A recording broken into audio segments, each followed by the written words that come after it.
Bismillah. Assalamualaikum warahmatullahi wabarakatuh. Alhamdulillahi ala ihsani wa syukru lahu ala taufiqihi wa amtinani. Asyhadu an la ilaha illallah wahdahu la syarika lahu ta'ziman li sya'nih wa asyhadu anna Muhammadan abduhu wa rasuluhu da'ila ridwani. Allahumma salli alaihi wa ala alihi wa ashabihi wa ikhwani. Hadirin dan hadirat yang dirahmati oleh Allah Subhanahu wa taala. Pada kesempatan yang bahagia ini kita akan mengambil cuplikan-cuplikan dari keteladanan para al-anbiya dan para ar-rusul yang Allah Subhanahu wa taala menyuruh kita untuk meneladani mereka. Kata Allah Subhanahu wa taala setelah menyebutkan nama-nama para nabi, Allah berfirman, "Ulaikal ladzina hadallahu fabihudahum muqtadi." Mereka itulah orang-orang, yaitu para rasul, orang-orang yang telah diberi petunjuk oleh Allah Subhanahu wa taala. Fabihudahum muqtadi, wahai engkau Muhammad, ikutlah petunjuk mereka. Nabi SAW diperintahkan oleh Allah untuk mengikuti petunjuk nabi-nabi sebelum beliau, dan ini banyak dalam Al-Quran. Allah memerintahkan Nabi untuk mengikuti petunjuk nabi-nabi sebelumnya, seperti firman Allah Subhanahu wa taala, fasbir kama sabara ulul azmi minar rusul, bersabarlah engkau wahai Muhammad sebagaimana para rasul sebelumnya, ulul azmi, bersabar. Dan ketika Nabi SAW berdakwah di kota Mekah dengan berbagai macam ujian dan cobaan, maka Allah menurunkan surat-surat yang bercerita tentang kisah-kisah Nabi terdahulu agar Nabi SAW bersabar dan semakin yakin karena telah berlalu orang-orang yang diuji sebagaimana diujinya Nabi SAW. Maka Allah turunkan misalnya surat Nuh tentang kisah Nabi Nuh, bagaimana sabarnya. Allah turunkan kisah Nabi Yusuf alaihissalam, bagaimana yang dimusuhi oleh kakak-kakaknya sehingga Nabi bersabar ketika dimusuhi oleh kaum Quraisy yang merupakan saudara-saudara Nabi sendiri. Dan demikian Allah turunkan berbagai banyak kisah, ya, linutsabbita bihi fuadak, untuk mengkokohkan hati engkau wahai Muhammad sallallahu alaihi wasallam. Tentunya kisah para nabi dan rasul sangat panjang, ya. Seharusnya setiap nabi minimal satu pertemuan, ya. Bahkan sebagian nabi kita sampai 2 pertemuan, sebagian nabi sampai 5 pertemuan. Saya kajian tentang kisah Nabi Musa sampai sekian pertemuan, Nabi Yusuf sampai sekian pertemuan, apalagi Nabi kita Nabi Muhammad SAW sampai 80 pertemuan, ya. Tetapi kita jadi satu pertemuan. Makanya saya kemarin waktu dapat tema, saya bilang temanya besar. Itu apa? Mengambil pelajaran dari kisah-kisah para nabi. Oleh karena pada kesempatan kali kita hanya mengambil cuplikan-cuplikan dari kisah para nabi yang merupakan keteladanan bagi kita, yang mungkin bisa kita terapkan dalam kehidupan kita sehari-hari. Kita mulai dari Nabi Adam alaihissalam. Nabi Adam alaihissalam, Allah berfirman, "Huwallazi khalaqakum min nafsin wahidah wa ja'ala minha zawjaha liyaskuna ilaiha." Dialah Allah yang telah menciptakan kalian dari satu jiwa, yaitu Adam alaihissalam.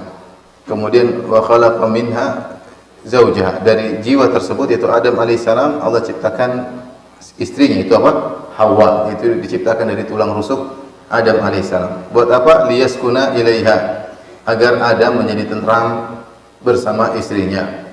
Jadi Adam alaihissalam sebelum masuk surga Allah siapkan pasangannya. Karena percuma Adam alaihissalam masuk surga dengan berbagai macam kenikmatan tapi nggak ada istri, percuma. Hidup hampa kalau tidak ada apa? Istri.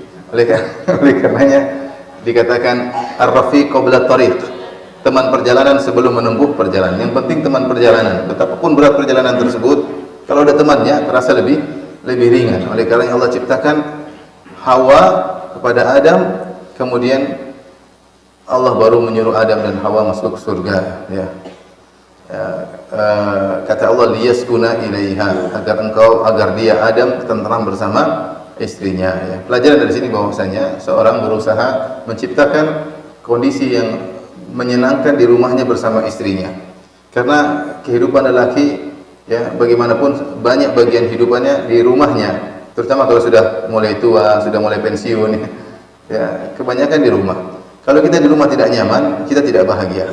Kalau di rumah tidak nyaman, tidak bahagia. Banyak orang cari kebahagiaan di luar. Dia mungkin bahagia dengan teman-temannya main golf, main sepeda. Mau sampai kapan main sepeda? Mau sampai kapan main golf? Itu pulang ke rumah. Kalau di rumah dia tidak bahagia, berarti dia tidak bahagia.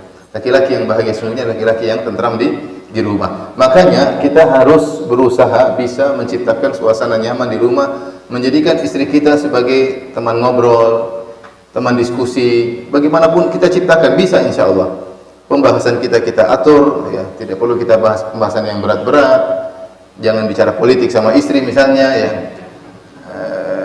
Baik politik negara maupun politik dalam negeri maupun politik rumah tangga, ya sudah.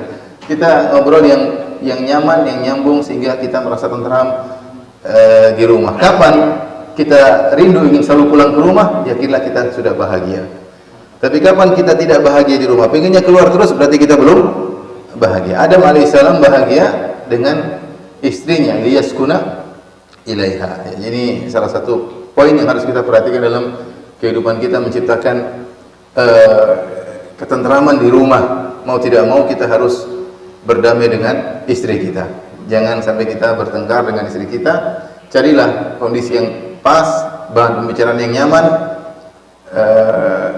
kita ciptakan suasana sehingga kita suka ngobrol sama istri. Jangan suka ngobrol sama istri orang, ya. Istri sendiri kita jangan ngobrol.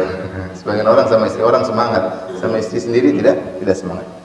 Yang kedua, yang diantara kisah menakjubkan dari Adam alaihissalam, Adam yang berusaha keras. Makanya ketika Allah Subhanahu wa taala mengingatkan Adam turun ke bumi, kata Allah Subhanahu wa taala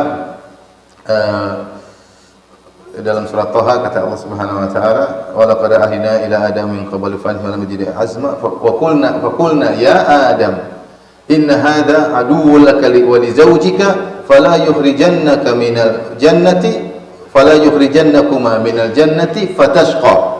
Allah ingatkan Adam, wahai Adam, sungguhnya iblis adalah musuh kalian berdua, istrimu dan musuhmu. Fala yukhrijannakuma minal jannah, jangan sampai iblis mengeluarkan kalian berdua dari surga, fatashqa, maka kau akan sengsara. Kata para ulama, Allah tidak mengatakan fatashqa ya, kalian berdua akan sengsara, tapi Allah menggunakan dhamir mukhatab mufrad, kata ganti orang kedua tunggal. Kata Allah, kau akan sengsara. Bukan kau dan istri sengsara, tapi kalau kalian berdua turun ke bumi, yang sengsara kamu, wahai Adam. Isyarat bahwasanya Adam yang harus mencari nafkah buat apa? Istrinya. Karena yang akan susah-susah adalah Adam, istrinya nunggu di rumah, menunggu Adam mencari nafkah. Ini isyarat bahwasanya lelaki memang harus bekerja keras untuk membahagiakan istrinya. Makanya ketika turun ke bumi, disandarkanlah kesengsaraan tersebut kepada Adam semata, bukan kepada istrinya Hawa. Kata para ulama, isyarat bahwasanya mencari nafkah adalah suami. Karena dalam kehidupan ini pun kita bekerja keras buat istri dan anak-anak, dan semuanya bernilai pahala. Pahala bukan cuma baca Al-Quran, pahala bukan cuma sholat sunnah. Kita bekerja keluar rumah pagi hari, pulang sore hari. Kalau kita niatkan karena menjalankan perintah Allah, memberi nafkah kepada anak istri, semua detik-detik yang kita lewati berpahala. Semua keringat yang kita cucurkan berpahala. Sampai Al-Imam Al-Qurtubi rahimahullah ta'ala menggandengkan antara jihad dengan mencari nafkah, sehingga dia mengatakan bahwasanya orang mencari nafkah yang halal seperti jihad fi sabilillah, ya. Baik, ini faedah berikut. Faedah berikutnya di antara hal yang menakjubkan dari Adam alaihissalam. Suatu hari Allah Subhanahu wa taala menampakkan semua cucu Adam kepada Adam. Allah tampakkan di hadapan Adam keturunannya, itu berupa arwahnya, ruh-ruh. Adam lihat turunnya sebulan sampai tiba-tiba diperlihatkanlah Nabi Daud alaihissalam. Allah bertanya, ini siapa? Nabi Adam bertanya, ini siapa? Kata Allah, Daud, cucumu. Adam tertarik melihat Nabi Daud. Kata Adam, berapa umurnya? Kata Allah Subhanahu wa taala, 60 tahun. Kata Adam, hadiahkan umurku 40 tahun buat dia. Hadiahkan umurku berapa tahun? 40 tahun. Akhirnya Adam harusnya umurnya 90 jadi 960. 40 dia kasih siapa? Daud alaihissalam. Ini perhatian sama anak, ya. Sampai rela umurnya kasih buat siapa? Buat anak, ya. Akhirnya ketika Adam waktunya meninggal, datang malaikat maut. Wahai Adam, waktunya kamu meninggal. Kata Adam, belum, masih 40 tahun lagi. Kata malaikat, kau sudah kasih hadiah sama anakmu. Adam lupa. Fanasiya Adam, kata Nabi SAW ketika menceritakan kisah ini, kata Nabi SAW, Fanasiya Adam wa nasiyat dzurriyyatuhu. Adam lupa dan juga keturunannya juga apa? Lupa. Pelupa. Adam lupa. Ya gimana enggak lupa? 900 tahun yang lalu itu kisahnya. Adam kan 900 tahun yang lalu, 900 tahun kemudian dia lupa. Ya wajar, kita aja setahun udah apa? Lupa ya. 2 tahun udah lupa, 3 tahun udah lupa. Saya ketemu orang, Ustaz masih ingat saya? Aduh, saya lupa ya. Waktu itu Ustaz, aduh saya lupa. Kalau saya mau ingat, kamu undang saya makan, kamu yang bayar. Saya ingat biasanya. Kalau kita makan bareng saya yang bayar, saya nggak ingat. Banyak saya ketemu orang, ribuan orang mau ingat nggak gampang. Ikatan kita, ya apa namanya khain, sering berkhianat ingatan kita. Nah, Adam alaihissalam lupa, tapi yang jadi perhatian kita bagaimana dia perhatian sama apa? Cucunya. Bagaimana dia perhatian terhadap cucunya. Dan demikian pula selipkan dalam doa-doa kita, kalau kita berdoa bukan cuma hanya untuk anak-anak kita, tapi juga keturunan kita. Seperti kalau kita dengar doa-doa para imam di haram, mereka berdoa, Allahumma aslih lana niyatina wa dzurriyyatina. Ya Allah, perbaikilah niat kami dan perbaikilah keturunan apa? Kami. Sehingga tidak hanya terbatas pada anak-anak kita, cucu-cucu juga ya. Kalau mereka saleh, insyaallah kita juga dapat bagian pahala. Jadi kita doain mereka juga. Bukan cuma kita ini selesai umur kita 60, 70, ada yang kurang, ada yang lebih. Kemudian selesai game over ya. Masih ada anak-anak kita, cucu kita. Kalau mereka saleh dan salehah, kita juga kebagian pahala ya. Seperti doa Rabbana hab lana min azwajina wa dzurriyyatina qurrata a'yun. Jadi dzurriyyah kita juga minta kepada Allah agar dzurriyyah kita juga menjadi baik. Ini cuplikan dari Nabi Adam alaihissalam. Selanjutnya kita masuk pada Nabi berikutnya, Nabi Nuh alaihissalam. Nabi Nuh alaihissalam Allah sifati dia dengan abdan syakura. Ya. Kata Allah Subhanahu wa taala, subhanalladzi asra bi 'abdihi lailan minal masjidil haram ilal masjidil aqsa alladzi barakna hawlahu linuriyahu min ayatina innahu was-sami'ul basir wa atayna Musa al-kitaba wa ja'alnahu hudan li bani Israila alla tattakhidhu min duni wakila dzurriyyata man hamalna ma'a Nuh innahu kana 'abdan syakura. Sungguhnya Nabi Musa alaihissalam adalah keturunan dari orang-orang yang kami bawa di atas kapal bersama Nabi Nuh. Karena Nabi Musa keturunan Nabi Nuh alaihissalam tentunya. Innahu kana 'abdan syakura. Kata Allah, sungguhnya Nuh alaihissalam adalah hamba yang pandai bersyukur. Dan nama ini Nuh adalah hamba yang pandai bersyukur dikenal oleh manusia pada hari kiamat kelak. Ketika di padang mahsyar matahari jaraknya 1 mil, orang-orang tidak kuat menanti kedatangan Allah Subhanahu wa taala. Mereka kepanasan, orang-orang pada sempit ya, keringat bercucuran jadi panas dari langit dengan matahari yang dekat 1 mil, kemudian panas keringat masing-masing bercucuran. Mereka datang kepada orang-orang yang diharapkan bisa memberi syafaat agar Allah segera datang memulai persidangan. Ini sidang enggak mulai-mulai. Sementara menunggu persidangan waktu sangat panjang. Maka orang pun datang ke orang-orang pilihan. Itu mereka datang kepada para nabi. Mereka pertama datang kepada Nabi Adam alaihissalam, kemudian mereka datang kepada Nabi Nuh alaihissalam, kemudian mereka datang kepada Ibrahim alaihissalam, kemudian kepada Musa, kepada Isa, dan terakhir kepada Nabi Muhammad sallallahu alaihi wasallam. Nabi Muhammad telah mengatakan, "Ana laha," aku yang akan mohonkan syafaat bagi kalian. Maka Nabi sallallahu alaihi wasallam pun sujud memuji Allah Subhanahu wa taala sampai Allah izinkan Nabi sallallahu alaihi wasallam memberi syafaat. Baru kemudian waja'a rabbuka wal malaku saffan saffan. Maka datanglah Allah untuk memulai persidangan. Di antara orang-orang didatangi untuk dimintai syafaat adalah Nabi Nuh alaihissalam. Apa kata mereka? Ya Nuh, anta awwalu rasulin ila ahli al-ardi wa sammaka Allahu 'abdan syakura. Kata mereka, wahai Nuh, sungguhnya engkau adalah rasul yang pertama yang Allah utus ke atas muka bumi, yaitu setelah Nabi Adam. Rasul yang pertama adalah Nabi Nuh alaihissalam. Wa sammaka Allahu 'abdan syakura, dan Allah menamakan engkau dengan hamba yang pandai bersyukur. Syakur yaitu sighah mubalaghah, artinya yang senantiasa bersyukur. Inilah yang saya heran saya takjub dengan sifat yang Allah berikan kepada Nabiullah Nuh alaihissalam, pandai bersyukur. Padahal kalau kita lihat kisah Nabi Nuh, isinya semua ujian. Isinya semua ujian. Dakwah 950 tahun. Kemudian kaumnya bandel. Ya. Bandel ya. 950 tahun. Fama amana ma'ahu illa qalil, tidak beriman kecuali cuma sedikit. Pendapat yang paling banyak cuma 80 orang. Dari 950 tahun Nabi Nuh berdakwah, cuma berapa yang dapat hidayah? 80 orang. Artinya kalau kita bagi 950 bagi 80, artinya setiap 11 tahun baru 1 orang dapat apa? Hidayah. Kalau kita pukul rata. Siapa yang kuat berdakwah 11 tahun cuma 1 orang dapat apa? Hidayah. Belum lagi diuji dengan istrinya yang kafir. Wa daraballahu mathalan ladzina kafaru imra'atan Nuhin wa imra'atan Lut. Allah berikan perumpamaan tentang orang kafir, tentang istri Nabi Nuh alaihissalam dan istri Nabi Lut. Istrinya kafir, teman hidupnya kafir, ujian. Belum lagi anaknya yang kafir. Belum kaumnya yang bandel, tukang membangkang. Artinya kalau kita baca kisah Nabi Nuh alaihissalam, kalau dia dikatakan saburan, hamba yang sangat bersabar, cocok, jelas. Tapi yang menakjubkan, Allah melakukan dia bukan hamba yang pandai bersabar, tapi hamba yang pandai apa? Bersyukur. Makanya saya subhanallah, bagaimana di tengah-tengah ujian yang begitu berat, dia sangat pandai bersyukur. Ini yang menakjubkan dari Nabi Nuh. Kalau kita baca tafsir, buku tafsir sebutkan Nabi Nuh alaihissalam, setiap dapat nikmat sekecil apapun dia memuji Allah Subhanahu wa taala.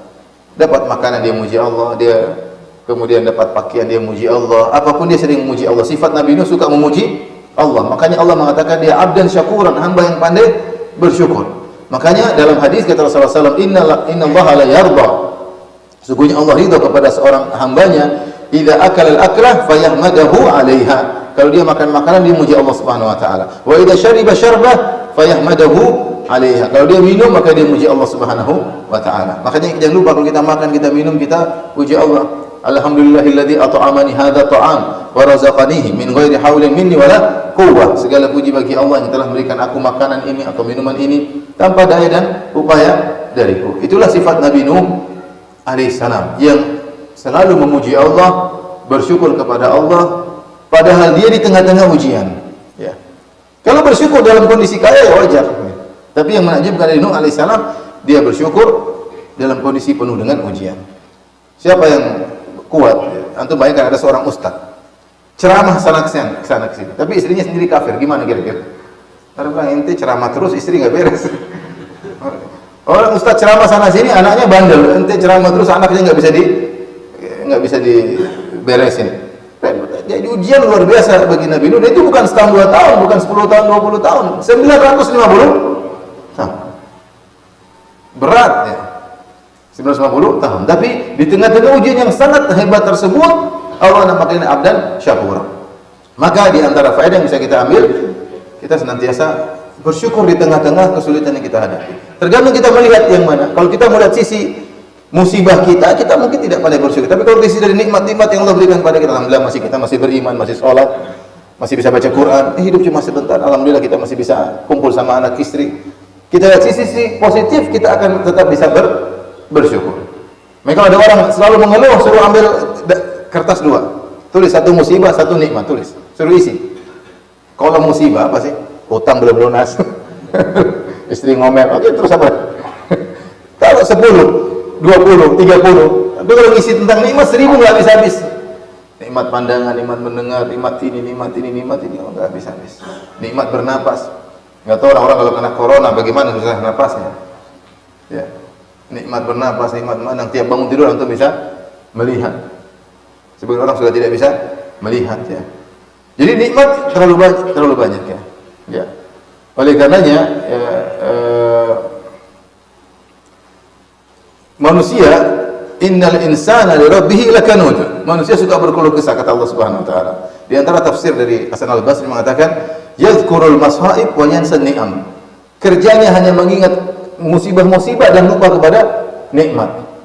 Sehingga yang lihat pandangan yang dia lihat selalu ke kiri, lihat musibah terus. Pandangan lihat nikmat yang Allah beri kepada dia lupa. Jadilah dia orang suka mengeluh, tidak pandai bersyukur. Lihatlah Nabi Nuh alaihissalam. Di tengah-tengah ujian yang begitu banyak, dia tetap menjadi seorang yang pandai bersyukur. Pandai bersyukur. Baik, di antara cuplikan faedah yang teladan yang kita bisa ambil dari Nabi Nuh alaihissalam, Nabi Nuh alaihissalam bersabar dan tetap sayang kepada anaknya meskipun anaknya kafir ya. Allah kisahkan bagaimana Nabi Nuh alaihissalam ketika banjir sudah mulai keluar ya, air keluar dari munhamir dari atas langit. Wa fajjarnal arda uyunan faltaqal ma'u ala amrin qad qudir. Air dari atas. Fa fatahna abwabas sama bima'in munhamir, kata Allah kami turunkan air dengan yang deras dari langit dan kami jadikan bumi semuanya mata air. Semua bumi jadi mata air. Keluar air di mana-mana. Jadi 2 air, dari atas ke bawah. Terserah Allah berkehendak. Semua air keluar ketika itu. Atas dan bawah semua keluar, kemudian bertemu kedua air tersebut jadilah banjir yang sangat luar biasa. Sampai Allah gambarkan bagaimana wa hiya tajri bihim fi maujin kal jibal. Nabi Nuh alaihissalam naik kapal itu, kapal terbuat dari kayu, mudah.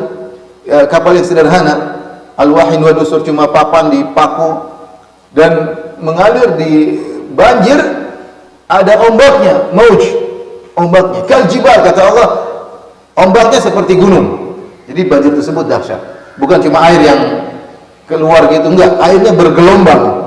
Ya, bergelombang seperti tsunami kan ada gelombangnya. Ini gelombangnya sampai setinggi apa? Setinggi gunung. Dalam kondisi yang sangat genting seperti itu, di antara hal yang menakjubkan, Nabi Nuh berkata, "Qala irkabu bismillahi majreha wa mursaha inna rabbi laghafurur rahim." Saya sempat baca ayat ini, saya renungkan kenapa Nabi Nuh alaihissalam dia mengatakan naiklah, wa qala irkabu fiha bismillahi majriha wa mursaha inna rabbi laghafurur rahim. Ayo orang-orang yang beriman, sekitar 80 orang, naiklah di atas kapal ini. Kemudian bismillah, mengalir dengan bismillah dan bersandar dengan apa? Bismillah, majriha wa mursaha. Di akhir ayat kata Nabi Nuh, inna rabbi laghafurur rahim, sungguhnya Rabbku Maha Pengampun lagi Maha Penyayang. Apa kaitannya Nabi Nuh mengatakan naiklah kapal, sungguhnya Allah Maha Pengampun lagi Maha Penyayang?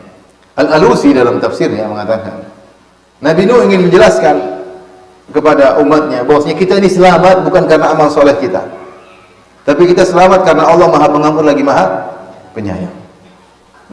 Kita punya amal soleh, tapi dibandingkan dengan maksiat yang kita lakukan, amal soleh itu nggak ada apa-apanya. Amal soleh tersebut nggak ada apa-apanya dibandingkan maksiat yang sering kita lakukan. Tetapi Allah menyelamatkan kita ini bukan amal soleh kita, tetapi karena Allah Maha Pengampun lagi Maha Penyayang. Bagaimana tawadhu dari seorang nabi. Bagaimana Nabi Nuh tidak membanggakan amalannya. Bagaimana dia ingatkan umatnya untuk selalu ingat bahwasanya kita ini selamat karena ampunan Allah Subhanahu wa taala. Maka dalam kondisi genting tersebut dia tidak sombong. Mampu semua kalian ya. Makanya sholat sama kayak saya, makanya dia enggak begitu. Dia mengatakan inna rabbi laghafurur rahim. Kita ini selamat karena Allah Maha Pengampun lagi Maha Penyayang. Ini satu. Tidak bangga dengan amal yang dia lakukan. Yang kedua, yang menakjubkan juga antara kisah Nabi Nuh dengan anaknya. Wa nada Nuhun ibnahu wa kana fi ma'zilin ya bunayya irkam ma'ana wa la takum ma'al kafirin. Qala sa'awi ila jabali ya'simuni minal ma'. Qala la 'asima al-yawma min amrillah illa man rahim wa hala bainahuma al-mawju fa kana minal mughraqin. Ketika orang-orang sudah naik sementara ombak besar seperti gunung, tiba-tiba Allah mempertemukan Nuh dengan anaknya. Subhanallah. Tiba-tiba anaknya di depan dia. Maka Nuh panggil anaknya, ya bunaya, wahai putraku. Ini bunaya itu panggilan yang sangat lembut. Ya, dia wahai bunaya, wahai putraku, ya, naiklah di atas kapal. Wala takum ma'al kafirin. Jangan bersama orang kafir.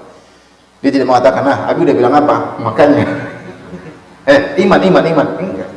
Dia bahkan tidak bilang anaknya beriman, kamu naik dulu aja dulu, naik dulu. Jangan ikut orang kafir, naik dulu. Sayangnya kepada putranya. Ini menggambarkan bagaimana seorang sabar dalam mendidik anaknya. Ini anaknya nakal entah sudah berapa ratus tahun. Umur Nabi Nuh dan kaumnya panjang-panjang. Ya. Anaknya mungkin minimal puluhan tahun, minimal ratusan tahun sudah nakal.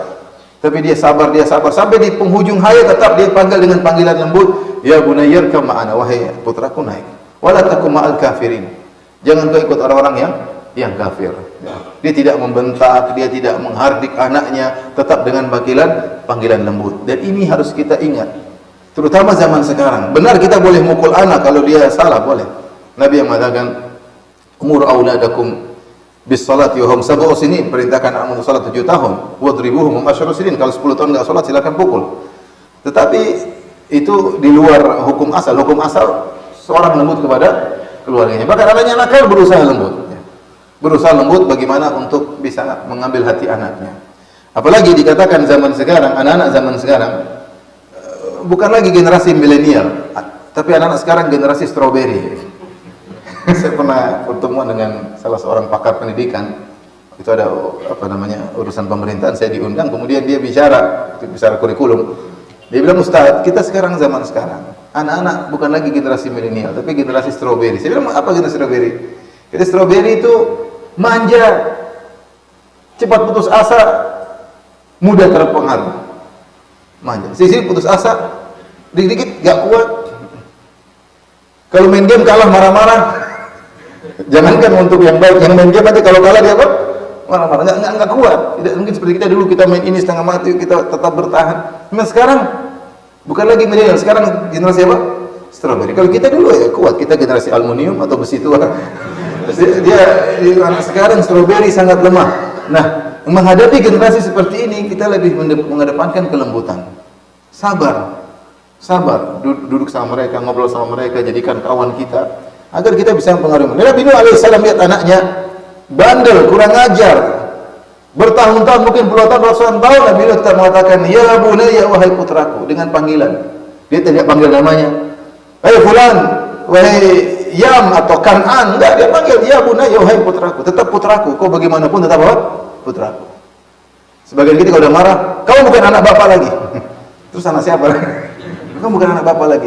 Nabi Nuh alaihissalam sabar. Ya bunayya irkam ma'ana wa la takum ma'al kafirin. Anaknya ngeyel, menjengkelkan. Qala sa'awi ila jabalin ya'simuni minal ma'. Nuh, nanti saya akan pergi ke puncak gunung, saya akan selamat. Udah dikasih tahu ngeyel. Nabi Nuh tidak bilang kamu ini memang brengsek, enggak, dia tetap sabar. La asimal yawma min amrillahi illa man rahim. Tidak ada yang selamat kecuali yang dirahmati oleh Allah. Sini. Nabi Nuh sementara merayu anaknya, wa hala bainahumal mawju. Tiba-tiba ada ombak yang masuk mengambil anaknya. Fakana minal mughraqin, maka tenggelam. Ujian berat. Tapi maksud saya, bagaimana sabarnya Nabi Nuh menghadapi anaknya? Ini kita sangat perlukan, terutama di zaman sekarang. Jangan putus asa. Kita nggak tahu bagaimana penghujung anak kita. Nabi Nuh puluhan tahun, ratusan tahun tetap bertahan menghadapi anaknya, meskipun Allah takdirkan apa? Akhirnya akhirnya meninggal dalam kondisi kafir. Baik, ini yang bisa kita ambil dari faedah, dan kemudian boleh kita ambil bahwasanya juga betapa banyak orang-orang terpilih dari Allah Subhanahu wa taala diuji dengan orang-orang yang dia cintai, diuji dengan orang yang dia cintai. Contoh Nabi Nuh diuji dengan istrinya yang apa? Kafir. Diuji dengan anaknya yang kafir. Contoh Nabi Lut diuji dengan istrinya yang kafir. Contoh Nabi Ibrahim diuji dengan bapaknya yang kafir. Contoh Nabi Muhammad SAW diuji dengan pamannya yang kafir, Abu Thalib yang sangat dia cintai. Ya. Terkadang Allah menguji orang-orang yang sangat dekat dengan kita, sebagai kita tahu bahwasanya sudah sebelum kita sudah ada orang-orang yang diuji dengan orang-orang yang sangat mereka cintai dan mereka tidak beriman. Baik, ini kisah Nabi Nuh alaihissalam. Baik, setelah Nabi Nuh, ada namanya Nabi Hud, kaum Ad. Nabi Hud alaihissalam, di antara cuplikan yang merupakan faedah dari Nabi Hud alaihissalam ketika diancam oleh kaumnya bahwasanya kamu akan kualat, ya. Kamu ini terkena kualat dari Tuhan-Tuhan kami. Nabi Hud alaihissalam dengan tegarnya dan kokohnya tetap menantang mereka. Kita tahu mukjizat para nabi. Nabi Nuh mukjizatnya apa? Seperti banjir. Nabi Hud, Nabi Saleh seperti ontanya. Nabi Musa dengan berbagai macam mukjizatnya. Nabi Isa dengan Nabi Yusuf dengan tafsir mimpinya yang 100% benar. Nabi Muhammad dengan berbagai macam dengan berbagai macam mukjizatnya. Nah, Nabi Hud mukjizatnya apa? Nabi Hud mukjizatnya. Padahal setiap nabi pasti punya mukjizat, pasti. Rasulullah mengatakan tidaklah setiap nabi kecuali diberikan ayat, diberikan mukjizat yang cukup ma amana alaihil bashar, cukup membuat orang bisa beriman. Para ulama bahas apa sih mukjizat Nabi Hud? Maka disebutkan mukjizat Nabi Hud adalah ketegaran dia berhadapan dengan kaumnya yang sangat kuat. Ya. Bahwasanya kaumnya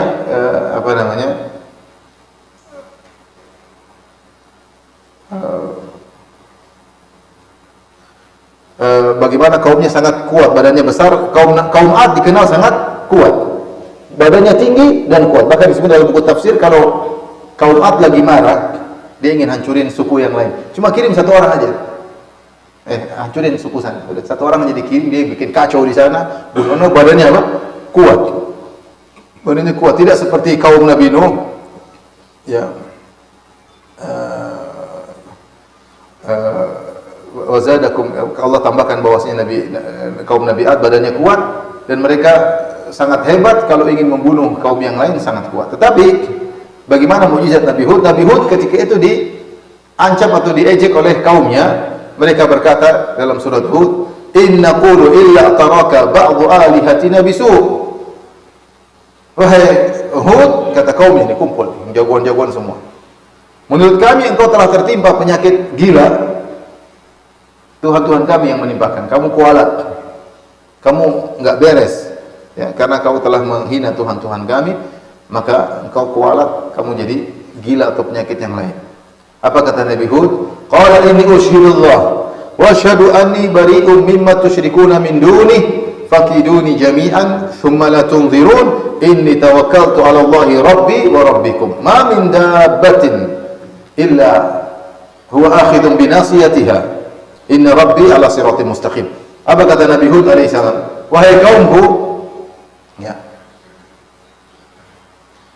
persaksikanlah, ani bari'un minkum, ani bari'un mimma tusyrikuna min duni. Aku berlepas diri dengan Tuhan-Tuhan kalian. Aku enggak peduli. Berhala-berhala kalian, Tuhan-Tuhan kalian, aku tidak peduli. Fakiduni jami'an, kalian semua bersatu padu bikin makar sama saya. Celakakan aku, kalian bersatu padu seluruhnya. Kalian kan jagoan-jagoan semua. Setiap orang dari kalian semuanya jagoan.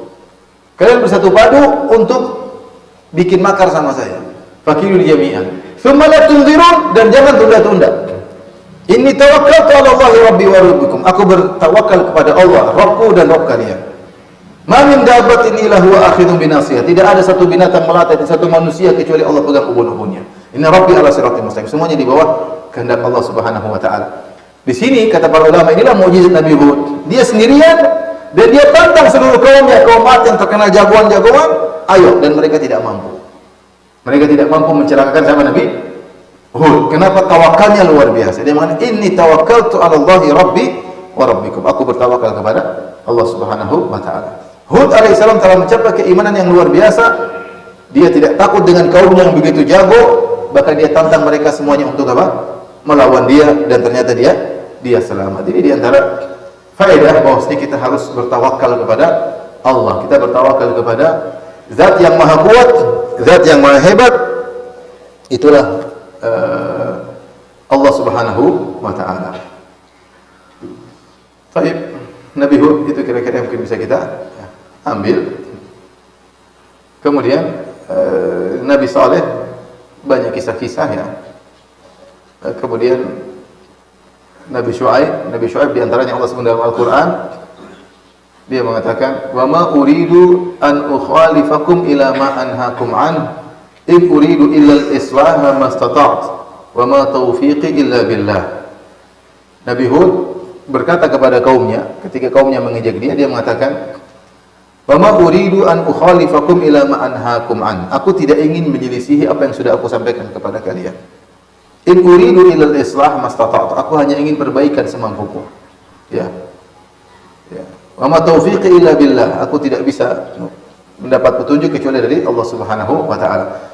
Ini sering dijadikan dalil oleh para ulama tentang seorang kalau dalam kehidupannya, kalau dia menyampaikan sesuatu, jangan dia menyelisih apa yang dia sampaikan. Jangan dia menyelisih apa yang dia sudah sampaikan. Nabi Syuaib telah menyampaikan tidak boleh begini, tidak boleh begini, tidak boleh begini. Maka dia bertekad, saya tidak mau ingin menyelisih apa yang sudah saya sampaikan. Nah, ini dalam kehidupan kita penting, sebagai ustadz, sebagai dai, apa yang dia sampaikan berusaha dia kerjakan semaksimal mungkin. Kalau dia pun melanggar ya istighfar, tapi dia berusaha komitmen dengan apa yang dia sampaikan. Itu yang paling berat bagi para dai. Di antara ayat yang paling ditakutkan oleh para dai, 3 ayat. Di antara ayat ini. Ayat yang lainnya, atamuruna nasa bil birri wa tansawna anfusakum antum tatluna al-kitab. Apakah kalian menyuruh kepada kebaikan sementara kalian lupa pada diri kalian sendiri? Seperti lilin memberi penerangan kepada yang lain sementara dia sendiri apa terbakar. Pintar ceramah tapi tidak menjalankan apa yang dia lakukan ya. Ayat yang satunya, ya ayyuhalladzina amanu lima taquluna ma la taf'alun kabura maqtan indallah an taqulu ma la taf'alun. Wahai orang yang beriman, kenapa kalian mengucapkan apa yang tidak kalian lakukan? 3 ayat. Salah satunya ayat Nabi Syuaib. Maknanya sama. Wa ma uridu an ukhalifakum ila ma anhaakum an. Aku tidak ingin menyelisih apa yang sudah aku sampaikan. In uridu ila al-islah mastata'tu. Tujuanku hanya membuat perbaikan bagi kalian Kemudian dengan tawadhunya dia berkata, "Wa ma taufiqi illa billah." Aku tidak bisa dapat hidayah, tidak dapat petunjuk kecuali dari siapa? Allah Subhanahu wa taala. Nah, ini adalah satu konsep kehidupan. Bukan cuma ustaz, kita sebagai kepala rumah tangga, hati-hati. Di hadapan kita ada istri kita, di hadapan kita ada anak-anak. Mereka melihat sikap kita. Kalau kita ngomong kamu begini, kau terus kita menyelisihi, repot. Anak-anak akan bisa menilai. Anak-anak bisa menilai. Kita bilang, "Nak, enggak boleh bohong ya, dosa." Jadi kita sendiri berbohong. Kita sendiri berbohong. Buktinya gimana? Kalau ada yang telepon, angkat, bilang, "Abi lagi enggak di rumah." Oh, kata Abi enggak di rumah. Subhanallah. Sebagian orang mengatakan, bisa jadi kita meletakkan batu pertama kebohongan bagi anak kita. Anak kita besar menjadi jagoan bohong. Nomor 1 dalam pembohong kelas kakap. Yang membuat dia menjadi pembohong kelas kakap kita. Kita yang meletakkan batu pertama tentang bohong itu perkara biasa. Ya. Ketika ada orang cari kita bilang suruh anak suruh bohong, bilang aja Abi enggak ada. Oh, berarti bohong biasa. Bohong sepele yang dia dengar dari kita. Tapi itu adalah batu pertama bagi dia. Untuk kemudian dia meletakkan batu-batu berikutnya. Sehingga kita punya dosa jariah bagi anak kita. Kita mengajarin dia apa? Bohong.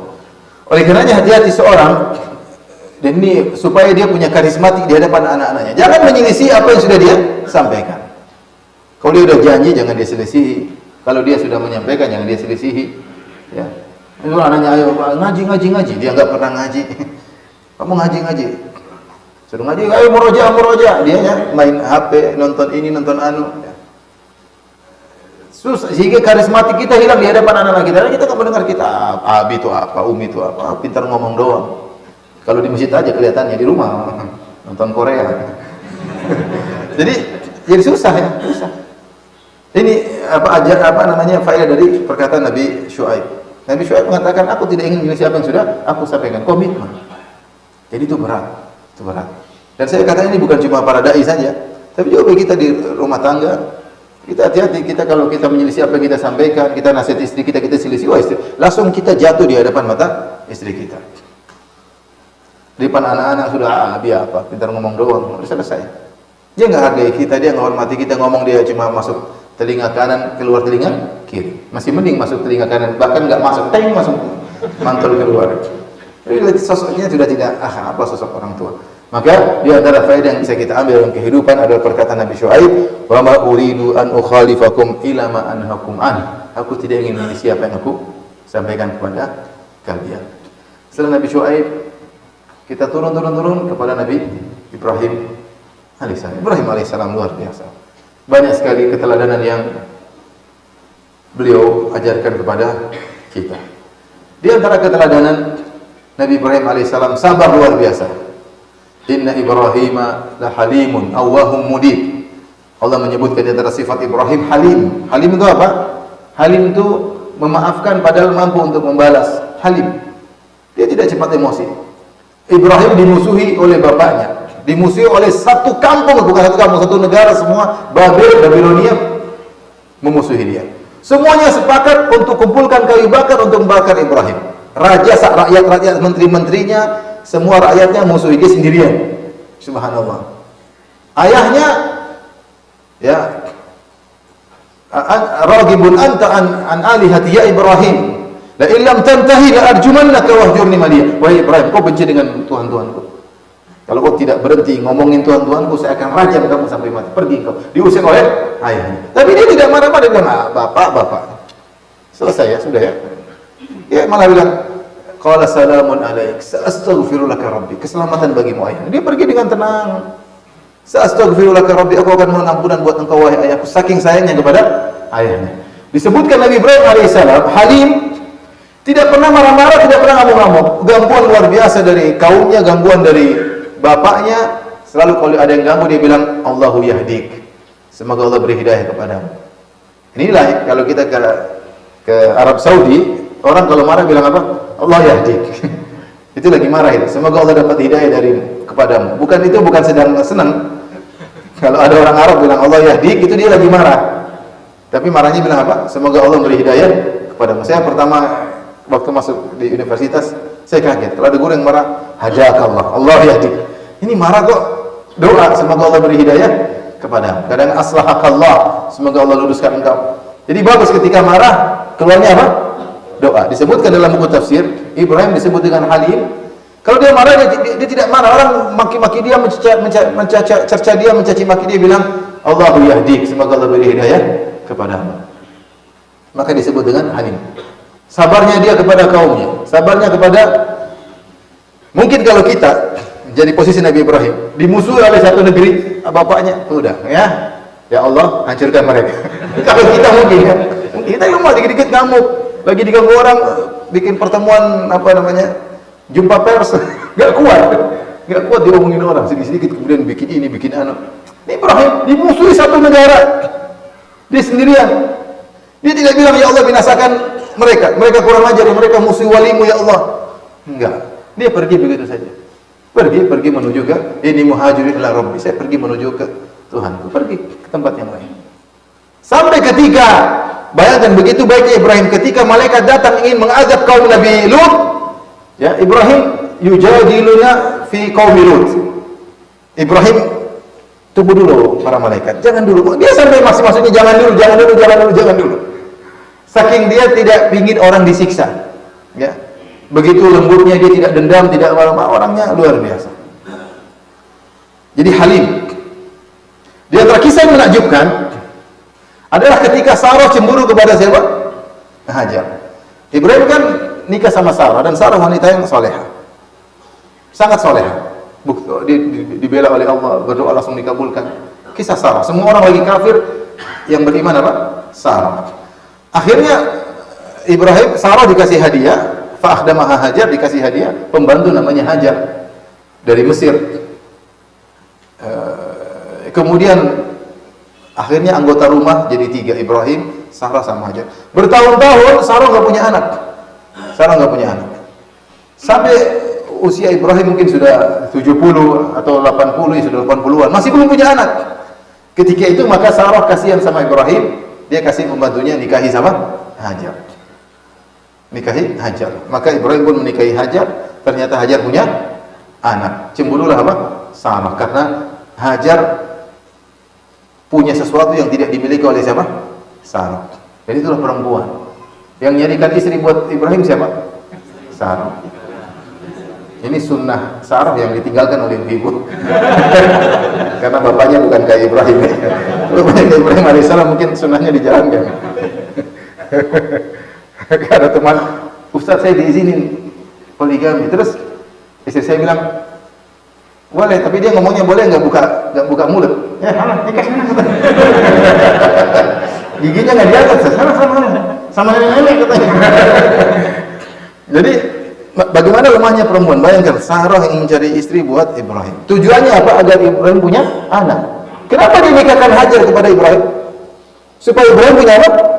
Anak, punya keturunan. Subhanallah, tujuan mulia. Tapi begitu Hajar punya anak, dia cemburu. Padahal dia membantu suaminya agar bisa punya perempuan lemah. Sarah bukan orang biasa-biasa. Sarah wanita soleha yang ketika ingin diperkosa oleh sang Raja Mesir, tiba-tiba tangan Raja Mesir tersebut terbelenggu. Luar biasa. Ketika semua orang sedang kafir, dia beriman kepada Ibrahim. Itunya Sarah pun marah. Akhirnya Sarah bersumpah ingin memotong Hajar 3 bagian. Akhirnya Ibrahim kasih usulan agar gini aja dilobangit telinga kanan, bangit telinga kiri, kemudian disunat Hajar sehingga dia tidak melanggar sumpahnya. Tapi intinya Sarah marah. Ibn Hajar rahimahullah ketika menyebutkan tentang hal ini, beliau menyebutkan bagaimana Ibrahim sabar. Dia tidak marah sama apa? Sarah. Dan dia menjalankan perintah Allah untuk membawa Hajar ke Mekah karena dia tahu ini semua ada hikmahnya. Dia tidak mengatakan, Sarah, kamu udah lama ngaji, masa nggak ngerti? Udah ngaji ya. Kalau kita kadang-kadang gitu, saya udah ngaji, udah pakai cadar, masa nggak bisa nerima? Jadi Ibrahim halim, tidak cepat marah, sabar menghadapi apa? Permasalahan. Sebagaimana kisah Nabi Muhammad SAW ketika dia lagi di rumah Aisyah radhiyallahu anha, tiba-tiba ada istri yang lain, kalau tidak salah Ummu Salamah, ada yang mengatakan Sofia, ngirim makanan ke Nabi SAW. Nabi ada tamu, mungkin istri yang lain niatnya baik, memberi makanan untuk menjamu apa? Tamu. Tapi ini menyalahi kode etik. Akhirnya ketika pembantunya bawa makanan dari rumah yang lain, Tiba-tiba Aisyah marah, Aisyah pukul tangan pembantu tersebut, akhirnya piring pun jatuh, makanan berserakan. Bayangkan, kita tuan rumah, ada tamu, ada makanan dari istri sebelah, dipukul tangannya jatuh di depan wahana. Kita bisa emosi ya. Tapi Nabi SAW tidak. Nabi SAW justru memberi uzur kepada Aisyah. Kata Nabi SAW 3 kali, gharat ummukum, gharat ummukum, gharat ummukum. Tenang, ibunda kalian. Pertama, Rasulullah mengatakan ibunda kalian. Rasulullah tidak mengatakan Aisyah cemburu, tidak pakai Aisyah. Kata Nabi, ummukum, ibunda kalian. Sehingga kalian tahu kalau punya ibu punya salah, kasih uzur. Jadi lafal ibu sendiri sudah memberi isyarat kepada para sahabat untuk memberi uzur karena dia adalah ibu kalian. Yang kedua, gharat, dia cemburu. Dia melakukan ini karena saking sayang kepada aku. Masa ada orang saking sayang kepada aku kemudian aku marah dia? Dia salah gara-gara terlalu apa? Cinta. Dan demikianlah istri kita sering kadang melakukan kesalahan karena terlalu apa? Cinta. Kalau nggak cinta, udah kamu lagi sana. Dia pengen lepas diri. Enggak, dia cinta. Makanya dia cemburu. Nah, kalau dia cemburu, dia marah, salah berbuat karena saking cinta pada kita. Apa pantas kita marah dia, kita hancurkan hatinya? Dia salah gara-gara tidak bisa berpikir dengan waras karena saking cinta kepada kita. Piring pecah, Rasulullah SAW tidak marah. Berhamburan di hadapan tamu, Rasulullah SAW tidak marah. Rasulullah SAW ambil makanannya, kemudian Rasulullah ambil piring yang rusak, Rasulullah taruh di rumah Aisyah, Rasulullah ganti dengan piringnya Aisyah. Ya. Piring yang bagus dikembalikan kepada istri yang lain. Jadi bapak dan bapak yang rahmatillah subhanahu wa ta'ala, kalau ternyata istri antum buka HP antum, ternyata ada lihat nama cewek, dia cemburu, dia banting HP antum, hancur. Antum jangan marah-marah. Apalagi kalau HP-nya murah, udah enggak apa-apa, nanti Abi beli lagi. Ingat siapa? Nabi Ibrahim, ingat Nabi Muhammad sallallahu alaihi wasallam. Halim, jadilah orang halim, jangan cepat emosi, sabar. Orang yang sabar disayang Allah Subhanahu wa taala. Wallahu ma'as sabirin, wallahu yuhibbus sabirin. Allah mencintai orang-orang yang sabar. Di antara sifat halim dimiliki oleh Ibrahim ini luar biasa. Nabi Ibrahim tidak pernah mendoakan kecelakaan bagi orang yang mengganggunya. Dia sabar aja, dia sudah takdir jalani kehidupan, diusir, dimaki-maki, mau dibunuh, dia jalanin aja. Nah, jadi di antara faedah kehidupan yang indah dari Nabi Ibrahim alaihissalam. Tentu banyak ya. Di antara faedah dari Nabi Ibrahim, Allah mensifati dia dengan inna Ibrahim kana ummatan qanitan lillahi hanifan wa lam yakun minal musyrikin syakiran li an'umih. Ini juga kita tambahkan seperti Nabi Nuh alaihissalam yang dalam kondisi diuji dengan berbagai macam ujian, beliau tetap abdan syakuran, hamba yang pandai bersyukur. Ternyata Ibrahim juga Allah mengatakan di antara sifatnya inna Ibrahim kana ummatan qanitan, dia adalah seorang umat, artinya sosok yang memiliki banyak perangai yang terbaik terkumpul pada seorang diri. Qanitan, taat beribadah, hanifan, jauh dari kesyirikan, condong kepada tauhid. Walam yakun minal musyrikin, tidak pernah berbuat syirik sama sekali. Syakiran li an'umih ijtabahu, syakiran, senantiasa bersyukur atas nikmat-nikmat Allah yang Allah berikan kepada dia. Asy-Syaukani dalam Fathul Qadir mengatakan an'umih itu wazan bahasa Arab al-af'ul, itu adalah jamul qillah, ada jamul kathrah, ada jamul qillah. Jamul qillah itu kalau kita membuat jamak kurang dari 10, kita pakai wazan timbangan af'ul, syakiran li an'umih. Kata Syaukani rahimahullah ta'ala bahwasanya Ibrahim itu bersyukur atas nikmat apapun, sekecil apapun. Kita ini terkadang hanya bersyukur kalau dapat nikmat-nikmat besar, naik pangkat baru bersyukur. Tapi banyak nikmat yang kita lalaikan. Padahal Ibrahim tidak, dia nikmat-nikmat kecil pun dia bersyukur kepada Allah. Dia tahu semuanya adalah dari Allah. Ini yang kadang-kadang kita lalai. Kita merasa kita bangun pagi sehat, segar, kita seakan-akan dia sudah kewajiban Tuhan sama kita. Kita lupa bahwasanya setiap saat Allah bisa cabut nikmat tersebut. Makanya Nabi SAW mengatakan, ala kulli sulama minan nas sulama ahadikum sadaqah. Ya, yusbihu ala kulli sulama ahadikum sadaqah. Kata Nabi SAW, wajib bagi kalian setiap pagi untuk bersyukur kepada Allah, bersedekah atas sendi yang kalian miliki. Kita kalau pagi bangun ya, sehat, alhamdulillah, ini semua sendi 360 sendi wajib untuk disedekahi. Setiap sendi wajib disyukuri. Wajib disyukuri. Dan benar, coba kalau untuk bangun kemudian tahu-tahu bengkak asam urat, nyut, wah sakit. Tahu-tahu encok di belakang, tahu-tahu saraf kejepit, sakit. Kita bangun enak segar, ini nikmat wajib disyukuri. Caranya Rasulullah SAW bersedekah. Kalau dia sedekah suruh bertasbih, bertahlil. Kalau nggak bisa suruh sholat rakaat duha setiap apa? Duha. Yujizu an kulli dzalika rakaat ad-duha. Dan bisa mewakili syukur kita atas sendi-sendi 360 sendi dengan sholat dua rakaat. Artinya Rasulullah SAW ingatkan, setiap kenikmatan yang kalian rasakan ada wajib untuk disyukuri. Nah, Ibrahim alaihissalam setiap nikmat yang didapati dia syukuri. Berbeda dengan kita baru merasa bersyukur kalau dapat nikmat yang besar. Ibrahim alaihissalam nikmat-nikmat kecil pun dia syukuri. Nah, ini yang perlu kita bawa dalam kehidupan sehari-hari. Kita lihat, jadi kita selalu memandang positif. Kita dapat musibah dibandingkan dengan nikmat kita nggak ada apa-apanya. Makanya Nabi Ayub alaihissalam ketika istrinya mengeluh dan dia sakit selama 7 tahun, maka dia bilang sama istri, dalam sebagian riwayat, wahai istriku, kita sudah dapat nikmat berapa tahun? 80 tahun. Kita baru diuji 7 tahun. Artinya Nabi Ayub sudah mempersiapkan, saya siap diuji sampai 80 tahun. Kenapa? Selama 80 tahun Allah berikan saya kenikmatan, saya kaya, punya anak banyak, saya baru diuji 7 tahun. Sebagian orang baru diuji 2 tahun pandemi, udah ngamuk-ngamuk, sudah stres, sudah subhanallah selama ini kau enak, selama nikmat. Sebagian orang baru dikasih sakit 6 bulan dia subhanallah emang sakit, tapi selama ini kau sehat puluhan tahun, kau lupa. Ya. Jadi lihat Ibrahim alaihissalam, dia mensyukuri nikmat-nikmat yang dia dapatkan meskipun nikmat-nikmat yang kecil. Baik, ini Ibrahim alaihissalam. Setelah Ibrahim siapa? Nabi. Baik, turun kita ke ada Nabi Lut, kita turun lagi sampai Nabi Musa. Nabi Musa alaihissalam tentu banyak sekali teladan yang beliau berikan. Di antaranya kita sampai jam 6 ya. Berapa menit lagi jam 6? Hah? 3 menit lagi. Itu jam Masya Allah. Supaya panjang gitu. Nabi Musa alaihissalam ketika dia kabur ke Madian kemudian nikah sama istrinya, di antara yang menakjubkan dia rindu setelah 10 tahun dia rindu untuk pulang ke Mesir, rindu sama ibunya, rindu sama kakaknya. Maka dia bawa istrinya di tengah kedinginan waktu itu, berjalan dari Mesir menuju dari Madian menuju Mesir. Ya. Ketika dari kejauhan dia lihat ada cahaya. Dia berkata kepada istrinya, inni anastu nara la'alli umkuthu inni anastu nara.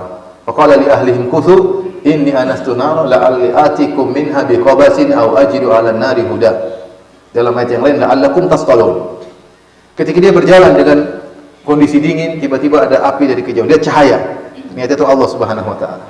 Maka dia bilang sama suami istrinya, umkuthu, sabar sini. Sabar ya. Abi kesana dulu. Siapa tahu ada api, Abi akan ambil api supaya kamu apa? Hangat. Subhanallah. Dia perhatian sama, dia kuat. Nabi Musa kuat atau tidak? Dia kuat. Nabi Musa kalau pukul sekali orang bisa mati. Dalam hadis, dalam ayat ya, fawakazahu Musa faqada alaih. Nabi Musa dorong langsung mati orang tersebut. Luar biasa. Sekali hantam langsung apa? Mati. Ketika dalam hadis Sahih Bukhari, Nabi Musa mengejar batu bawa bajunya. Kata Nabi Musa, ya hajar saubi, wahai bajuku jangan dibawa lari. Batu tidak berhenti, Nabi Musa pukul batu tersebut, maka terlihat bekas pukulan Musa di batu tersebut. Kuat atau tidak? Kuat. Kalau kita pukul, terlihat bekas batu di tangannya. Udah luka macam-macam. Nabi Musa pukul, batunya ada cap tangannya. Kuat luar biasa. Artinya musim dingin apa dia kuat? Tapi yang dia pikir apa? Istrinya. Dia bilang, sabar, saya mau ambil biar kamu hangat. Biar kamu apa? Hangat. Jadi kita harus perhatian sama apa? Sama istri. Menghangatkan apa? Istri. Yang kita pikir diri sendiri. Kita mungkin kuat, istri nggak kuat nih, dia perempuan harus dihangatkan ya. Diberi kehangatan. Jangan dihangatkan dengan diomelin supaya jadi hangat. Kita apa salahnya antum kalau tidur ambil selimutin istri. Antum cium keningnya, dia tidur pura tidur, antum cium, masya Allah, tiba-tiba hangat tubuhnya ya. Jadi romantis lah sama apa? Sama istrinya. Lihat bagaimana Nabi Shallallahu Alaihi Wasallam ketika Sofia ingin naik onta. Sofia tidak tinggi orangnya, maka Nabi menyiapkan apa? Lututnya untuk dipijaki oleh Sofia. Lututnya dipijaki untuk naik di hadapan para sahabat. Kalau istri antum ingin ambil barang di atas lemari, silakan naik. Insyaallah, bismillah. Nabi SAW luar biasa. Ya paling tidak kalau istri naik mobil antum bukakan pintu, masukin, kalau ada pakaiannya antum tutupin, begitulah. Dia bangga di depan teman-temannya. Boleh nih, masih sebelah sana. Bu, itu gasnya tolong angkatin. Jangan begitulah. Lihat Nabi Musa, la'allakum tastalun. Sabar, saya ambil api ingin hangatkan kalian ya. Baik, karena saya ada keperluan, mungkin sampai sini saja. Saya ada safar di sini ke bandara. Mohon maaf, kita baru sampai ke Nabi Musa. Para nabi masih banyak, tapi setiap nabi pasti memiliki teladan-teladan yang penting untuk kehidupan kita sehari-hari. Semoga yang sedikit ini bisa kita amalkan dalam kehidupan kita sehari-hari. Amin rabbal alamin. Kalau ada yang bertanya, 1-2 pertanyaan silakan. Kalau tidak ada, alhamdulillah. Ada yang bertanya? Silakan. Waalaikumsalam warahmatullahi wabarakatuh.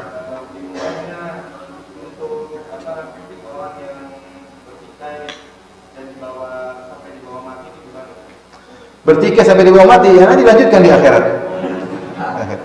Kita ini berusaha hidup, jangan punya masalah sama seorang muslim, berusaha semaksimal mungkin. Makanya Umar bin Khattab ketika dibunuh oleh Abu Lu'lu'ah al-Majusi, dia bertanya, siapa yang bunuh saya? Majusi. Kata dia, alhamdulillah, yang tidak menjadikan permasalahanku sama orang muslim. Dan orang kafir tidak ada masalah. Di sidang depan Allah, non muslim tidak ada masalah. Kalau kita punya masalah sama orang muslim yang lain, kita berusaha selesaikan sebelum apa?